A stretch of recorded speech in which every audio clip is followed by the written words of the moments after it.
not reality that shapes us, but the lens through which your brain views the world that shapes your reality.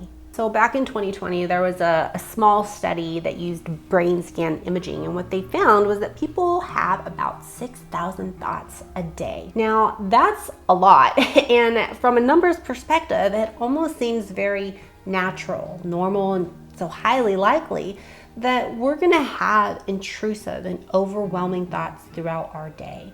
And sure, for some, more so than others, which is why in this video I wanted to teach you how you can detach from your intrusive thoughts. These balls will represent our intrusive and overwhelming thoughts in this video, because when we detach from our thoughts, we can see them as what they are, separate from us, so that you can decide what you want to do with your own thoughts.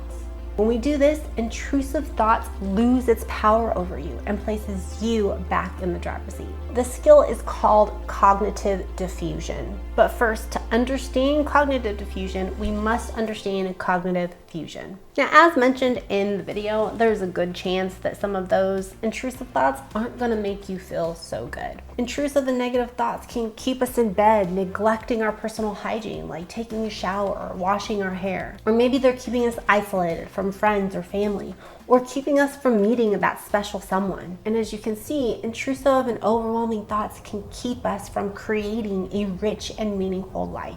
When this happens, this is cognitive fusion. And cognitive fusion means that your thoughts are having a negative influence on what you do and your level of awareness. So let's go back to my example here. If these balls represent our thoughts, when we are fused to our thoughts, that means we are attached to our thoughts.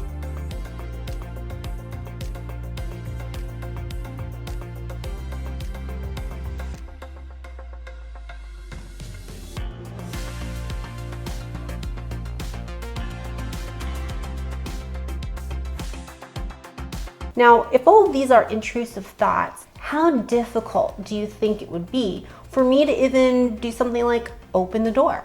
That would probably not be as easy if I'm holding on to all these intrusive thoughts. And what if I stayed fused to these intrusive thoughts when I'm driving? In that case, it can even be dangerous. Or what about if I'm trying to have a lunch with a friend and I'm still holding on to all these intrusive thoughts? It's probably not gonna be as enjoyable. I won't even be able to pick up my fork. I won't really be present and I won't be able to enjoy the moment. But when I can detach from all those negative thoughts, sure, maybe they're still here. Sure, they exist, but now I'm free. Now I can open the door easily. Now I can drive peacefully, and now I can be present with my friend during lunchtime. Now the good news is there's a lot of different ways that people can detach from their negative thoughts.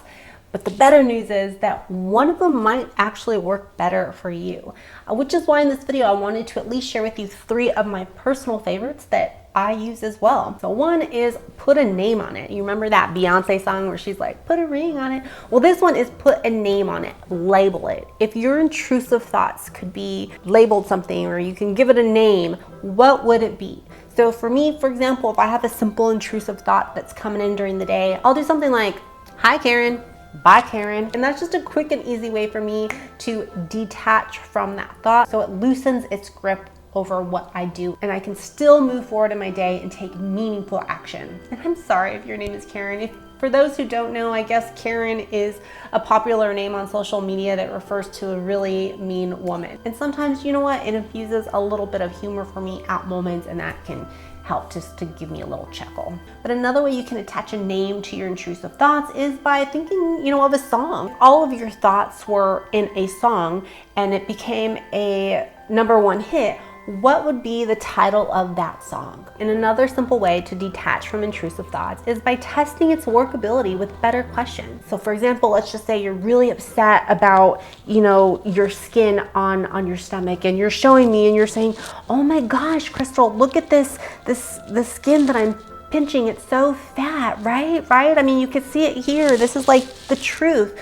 And it's not about whether an intrusive thought is right or wrong. It's about, is the thought helpful? So a question you can ask yourself is if you let this intrusive thought guide you, Does it take you to or away the life that you want to have? Or is it taking you to the type of person that you want to become? And the third way you can detach or defuse from your thoughts is by turning your thoughts into your art. So let me explain what I mean. You can take that intrusive thought and mess with its visual properties. If that intrusive, overwhelming thought had a shape, what would it be? If it had a color, what colors would it be? Or what would the texture be? If you're someone who loves sewing, you can choose fabrics and create cutouts and sew different medallions based off of that intrusive thought. And when it comes to visual properties, you can even take Play-Doh, for example, and choose colors and make shapes. You can also play with the auditory properties of that thought. So for example, let's just say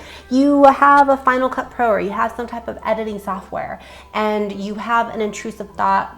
For example, I am bad or I am unworthy. You can literally record that thought into your phone, upload the audio into Final Cut Pro or into your editing software, and you can start adjusting the volume or the speed, the tempo, or you can sing that negative thought. And then when we're also talking about turning our intrusive thoughts into art, you can also play with the kinesthetic properties. So this is where position, movement, direction, location can all come into play. If your negative thought had a movement to it, what would that look like? Or if your negative thought could be in a particular location, what kind of location could it be? Could be another great way to get those intrusive thoughts detached from your identity so that you can see them for what they are, a thingamabobber, an object. And again, it just puts you in more control. So I hope this video has helped you learn how you can detach from your thoughts so you can work towards your rich and meaningful life. See you in the next video.